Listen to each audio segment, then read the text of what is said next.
It's now a two-horse race, but will it go to the wire?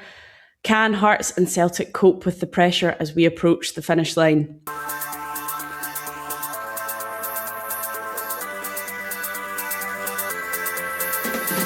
Hello, I'm Charlotte Cohen and this is the Scottish Football Podcast. All the news, views and analysis you need on Wednesday the 13th of May.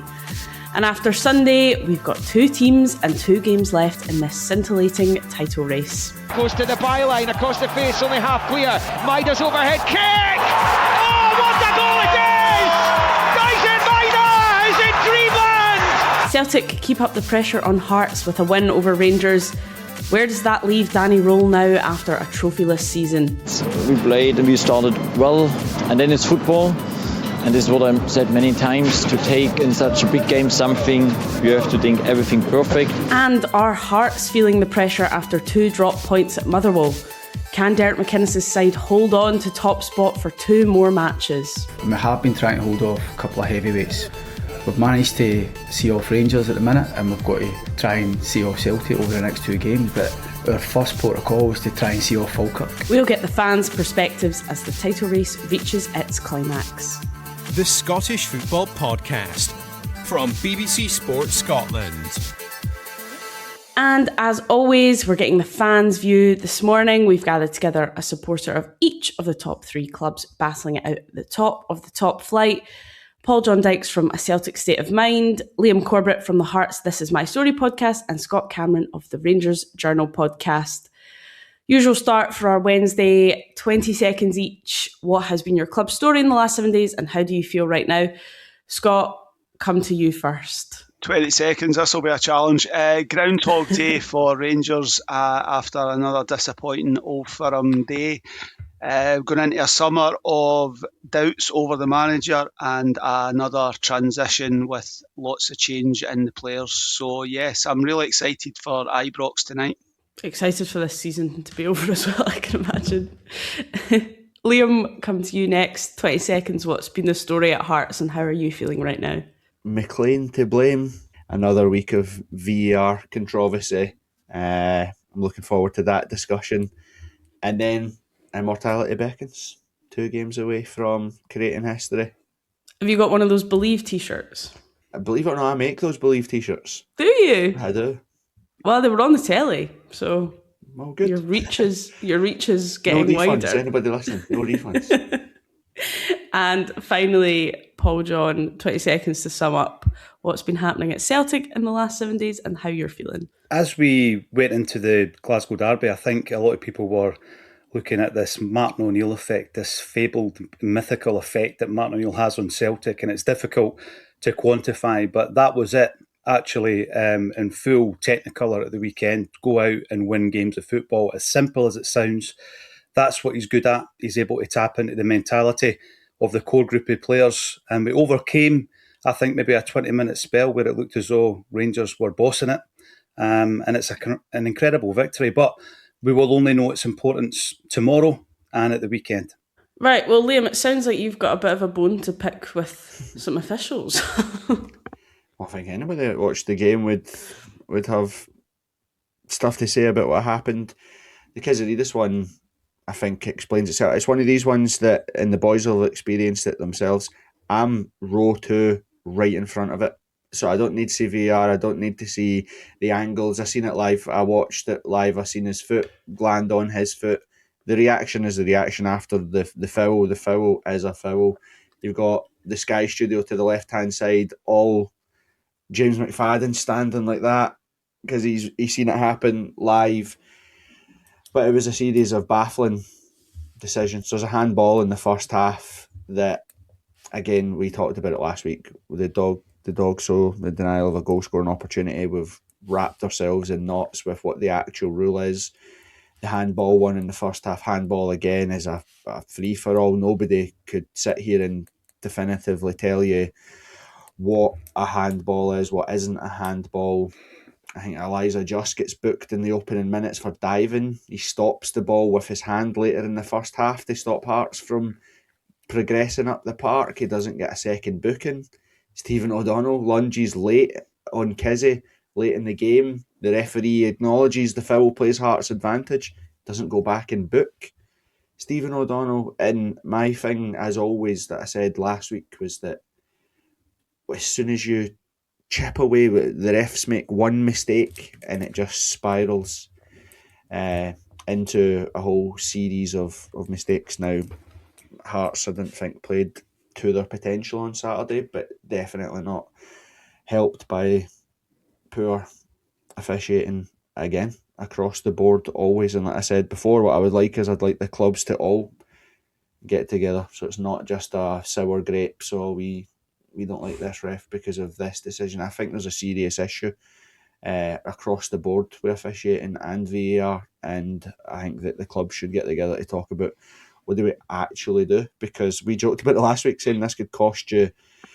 money, it could cost you titles, it could cost you places in Europe, it could cost managers jobs, and you're looking at that right now. Paul John, you mentioned not last week but the week before about us chatting about officials last week, and it seems as though we're back at the same position again. Yeah, I mean, I think it proves over the last 10 days, I had a bee in my bonnet against Hibs. Liam had it there against Motherwell. No doubt Scott will have some issues with the refereeing against Celtic. It's not a conspiracy. It's not against or for one particular team. It's all about quality, isn't it? And I think what Liam says there is right. We need to... We've seen everything that's good about Scottish football this season. Everybody's tuning into Scottish football. So we need to be better when it comes to things that they're there. Just be professional referees, have a good VAR system, and make sure it's good enough for the Scottish game that I think has been advertised worldwide this season as actually being worth tuning into. So I think it has let us down up to this point, but it can cost trophies, it can cost legacy, it can cost history. So it's something that I think has to be a joint approach at the end of the season where we just need to fix this. Scott, I'm wondering what you made of the officials, as Paul John just mentioned. You maybe have a few gripes with some of the decisions at the weekend. Maybe not quite with the same passion that Liam's got. He's got immortality and a title up for grabs. My issue with officials is just the inconsistency of it. That from one game to the next, you'll get a yellow card, you'll get a red card. That's the issue is quality and inconsistency for me. Sunday, Paul says Rangers were decent for 15-20 minutes, very similar to the Hearts game. You know, lots of nice wee triangles in the wrong areas, to be honest, without creating a lot of chances. Went ahead. And then there are decisions. The tackle on Mikey Moore is strong when I watched it at the time. When you see the slow-mos and that sort of thing, it doesn't look clever. But my gripe is not just about Sunday, it's the overall inconsistencies of decisions. The goal that Celtic score is the two players are standing in front of Jack Butland. There's a still from earlier in the season where a Rangers goal was chopped off for a similar situation. So that's my issue. Certainly no conspiracy theories blaming this referee or that referee. It's just the overall quality and the standard of officiating. And I think Rangers have tried in the past to get everybody together for an overall review, and I think that's something that we are pushing for again, and it's really, really needed. This cannot continue if we're going to have a proper title race, not just this season, but in the seasons to come. Yeah, it does. It does feel. I mean, look, we're 2 games away from finding out who wins the title, and what's dominating the headlines at the moment is the officiating. But back to the football then, because Scott, we spoke last week about Danny Röhl and his future at the club, and you were quite positive. You said he needed to win the Old Firm. He didn't. Is there still hope in his future at Rangers? I mean, he says he's been given assurances by the board that he will still be there next season. He's been given the dreaded vote of confidence. I think we've all heard that before. Those of us of our vintage will. I don't place a great deal on what he said. Lose tonight and lose on Sunday. Doesn't matter if he's had the backing of the board. He's in a position, as I mentioned Groundhog Day at the start of the show. I've been here before, and we've been here before as Rangers supporters. I feel very similar to I did under Philip Clement 2 years ago. The same red flags and the same concerns about the approach. Danny Röhl's a nice guy, but I just want a competent Rangers manager that gets us lifting trophies. He has to basically rip this squad apart. He talks about identity and leaders and every buzzword under the sun. But until Rangers get a strong spine with players that have got, they're brave in possession, it all comes down to recruitment. That's the issue for me. If we can recruit, he's got half a chance. Although I do have concerns over what his actual style and identity is.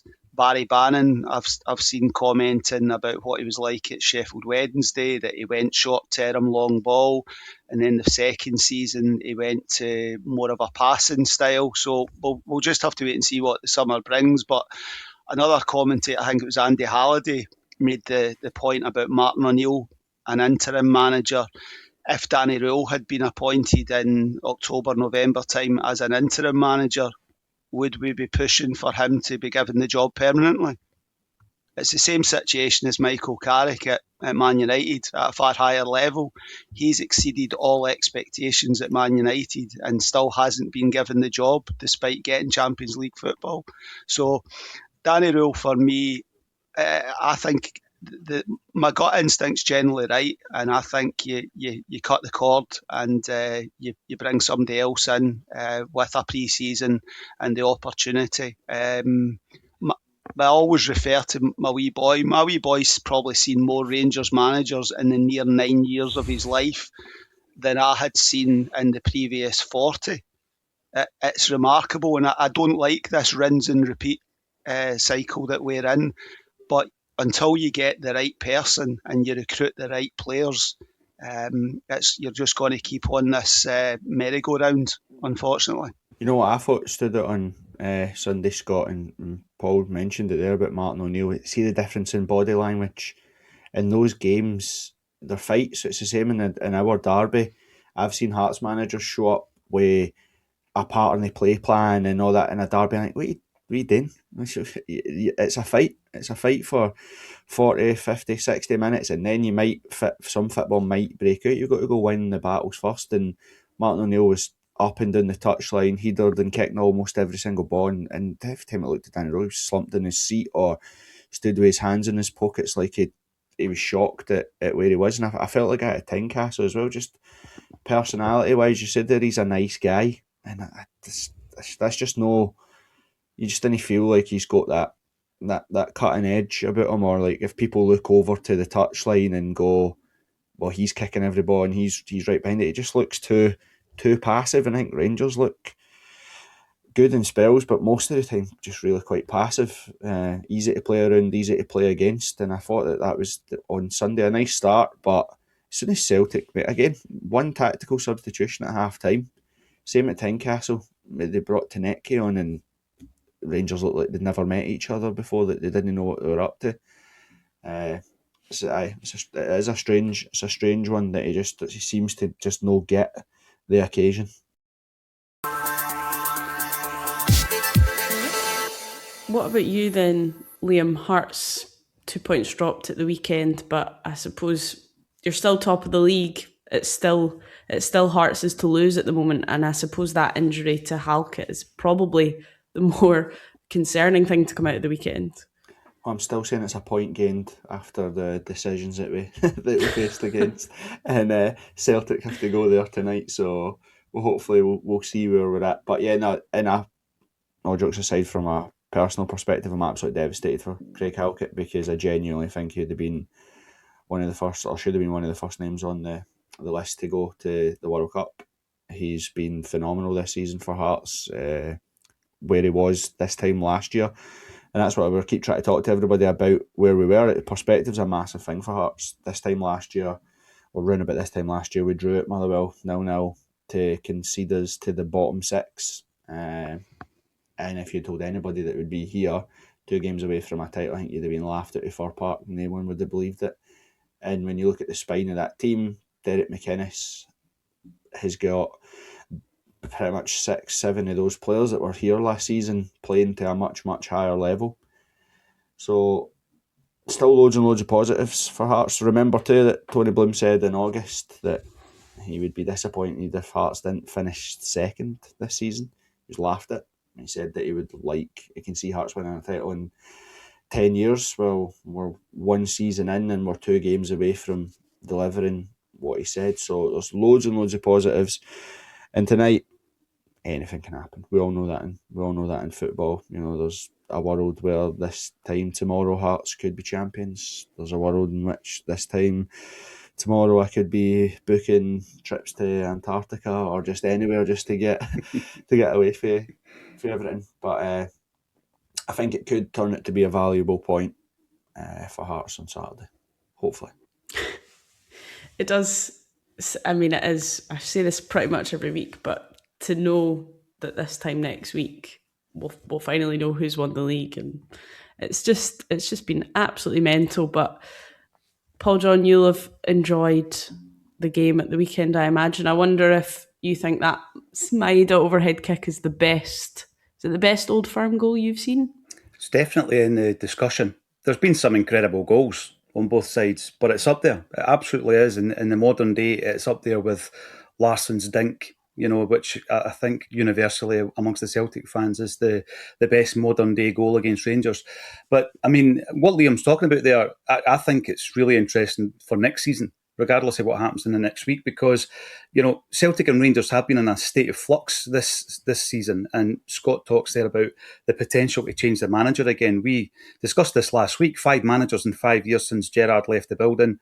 Hearts have got a plan, you know, and Celtic, it all depends on whether or not we react positively to what's happened this season. All the chaos, all the dysfunction, the fact that Martin O'Neill has more or less been that autopilot that was switched on twice to try and get the results in. Does he stay next season? If we get our act together and Hearts go into year 2 of their plan, which they'll continue to do, Rangers may obviously change their manager as well. If you think this season's been good, imagine all 3 teams had their fingers out and their backyards in order. It could get even better. But it's a big could. If Celtic win, does it mask a lot of the deficiencies? Hopefully not. At the weekend there, the Maida thing, that's been a topsy-turvy season for him as well. Yeah, his form has been really poor at times. I think there's a stat where he's missed something like 28 big chances. A lot of them are one-on-ones. He missed a couple at the weekend. That's just dicing. But to come away with that goal was sensational. It really was incredible. And it gave the entire stadium a lift, and hopefully we can take that into tonight's game. Yeah, it's interesting that you talk about, obviously, Liam mentioned Hearts. You know, this is year 1 of a 10-year plan, and I suppose this will be, after this season, it'll be the first time that teams like Celtic and Rangers have somebody else over their shoulder as well. So, like you say, Paul John, it'll be interesting to see how they both react to that. But let's look ahead to tonight's game, because another massive night for Celtic and Hearts. I wonder, Paul John, I'll come to you first. I wonder how you feel about going to Fir Park. Well, we think back to that game where they absolutely outplayed us. They destroyed us. You're looking at an Ascot team that night that you thought to yourself, who's this guy? You know, he's someone that I wouldn't mind at my football club. They were playing great football, played us off the park. We gave up with it without a whimper. But that was a different type of Celtic. That was a very much a passive Celtic. We're very much now an aggressive team, just going out and battling for points and doing what is necessary to get the points. So going into Fir Park, absolutely not a given. And it's difficult to say what would be the best score until after the event. 1 point might be good depending on what happens with Hearts. But obviously, Martin O'Neill's already spoken about scaling 2 mountains. He's not talking about cup finals. He's saying, look, this is a big task. So we'll focus on Motherwell. And 1 goal will do it for me, Charlotte. Absolutely, the nerves will be through the roof this evening. Liam, what about from a Hearts point of view? I suppose being at Tynecastle is a boost, and you know you just need to get the job done. Yeah, and to be honest, I'm quite relaxed from a Hearts perspective. Tynecastle, we've been brilliant all season long. Unbeaten. I think that, like I said, atmosphere-wise, I was there till 2 a.m. this morning doing a display. They've got a full stadium display for the game. I think we'll be okay. My worry is that, having seen Motherwell in the flesh on Saturday, I just don't see them causing Celtic problems, if I'm being honest with you. There was a feel of the Motherwell team of their last game of the season. They had the big displaying party before the game. They had the Guard the Honour for Andy Halliday. They did a bit of a lappy honour at the end of the match. It felt like their season was done. I know that it's not. I think they realistically have to win, depending on what Scott and Rangers do against Hibs at Ibrox. But from a Hearts perspective at home, if you can't win these matches, then you don't deserve to win titles. So I'm comfortable with Hearts' perspective. It's just all eyes on Fir Park and hope that Motherwell can do something. Notifications on, phone in the pocket. Yeah, just waiting. I think Hearts are actually going to play the Motherwell game inside the ground, like inside the concourse. So I'll be Dipping in interested and what the out. attendance is like. You've always 17,000 folk at the pie stall. I suppose, Scott, from a Rangers point of view, it's about just getting a victory now. Yeah, I look back to the predictions that we all made, how many points we were going to get and all that sort of stuff. 11 points, my goodness, what was I thinking about? My predictions have been shocking, as Liam knows. But yeah, it's just a bit of victory. A performance would be nice, a couple of goals. Doesn't change the mood about the place. I think it will be maybe not quite toxic, but I think it'll be very flat. I find it quite sad that James Tavernier's playing his last home game for Rangers and the atmosphere is going to be flat. But that is what it is. That's what the players and the manager. It could have been also different, and it was in our hands. But we just have to win and see what happens across at the other two games. But third place is not acceptable, and we need to be better. I was going to ask if it was kind of nice in a way to not have to deal with the stress, but I suppose no. No, listen, I would love to be like the boys and have the situation that you were going into this game. I genuinely believed that we would be in a title race going into this Hibs game, but it's what it is. We just have to get on with it, win the game, and see where the summer goes. Liam, I mean, you said you were relaxed about tonight, but I wonder if your attitude will change in 12 hours' time.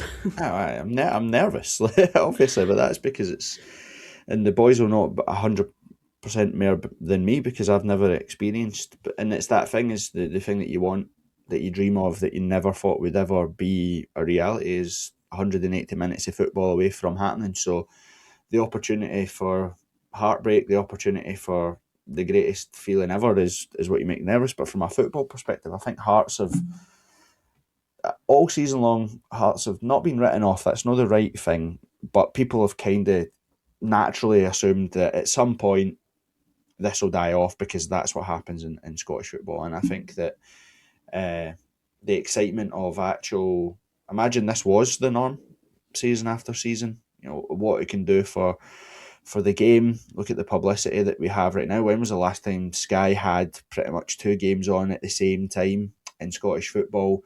Normally you're looking at your four big Jeopardy games or your Celtic Rangers games because they're the title deciders. Now you have a new team in the mix and you're looking and hoping that an Aberdeen and a Hibs are looking and saying all Hearts have really done is get an experienced manager that understands the league, and they've had a bit more targeted recruitment. And you have to carry luck, but you have to hope that they can try and follow suit. Aberdeen have invested heavily in their squad and got nowhere this season, so you're hoping that it's a thing that we can continue to have season after season, because I think it's a wee boost in the arm that Scottish football needs, because it certainly will make Celtic and Rangers think a little bit differently in terms of, especially I know Paul said it loads and loads over the last few weeks about the stagnation or their ability to stand still because they're achieving what they want to achieve but not progressing. So I think it's a good thing. So I'm nervous, obviously, but I'm comfortable as well. This Hearts team they'll go down in history as one of our most famous and iconic teams, regardless of what happens in the next 2 days. How's Gorgie Road looking? Have you been out inspecting? It's still a mess. Those roadworks might be there for longer. I'm sorry, the people of Edinburgh. We're about to get some respite, but you might know now. Right, well, let's finish on our quick fire. 2 games in between now and next week.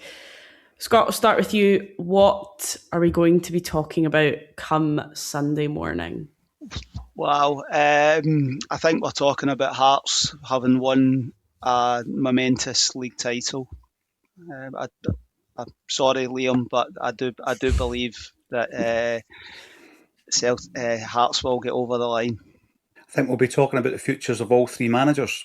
You know, will Derek McInnes still be at Tynecastle next season after failing to win the league?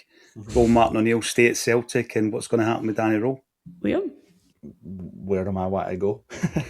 I'm either going to Gorgie for the greatest party of my life, or I'm running as far away as I possibly can.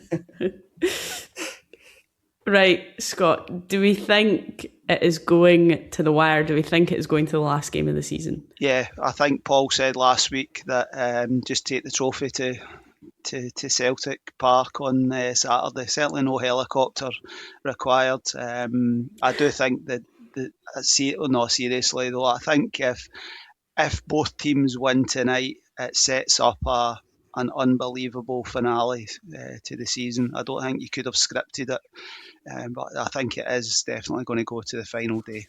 Paul? Yeah, I agree with that. I mean, even tonight, if there's a wee hiccup, it still might go to the final day. We've been in discussions. We get an Albert Kidd over from Australia for the Hearts game. I think it's only right to bring the legend over, the spirit of 86. We're trying to get every margin possible to get this one over the line. And there's also that dynamic tonight. I know Martin O'Neill was asked about it yesterday. You know, Motherwell done us for a last day defeat. So it's all about revenge, absolutely. He said it's not, but it is for us fans. Liam? It's funny, we've got Scott McDonald coming. That's what we really. We've got the spirit of Scott McDonald. So what a traitor! We'll wait and see, because he said he doesn't like Gordon Strachan, so he'll be at Tynecastle doing singing with the Gordon Chisholm before the game, just to get the stadium going. What was the question? I don't know. I was going to say, can you remember?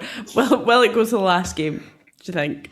My head says it will, but my heart says that this time tomorrow I'll still be in Gorgie with a winner's medal, hopefully, because I don't think my nerves can take Saturday.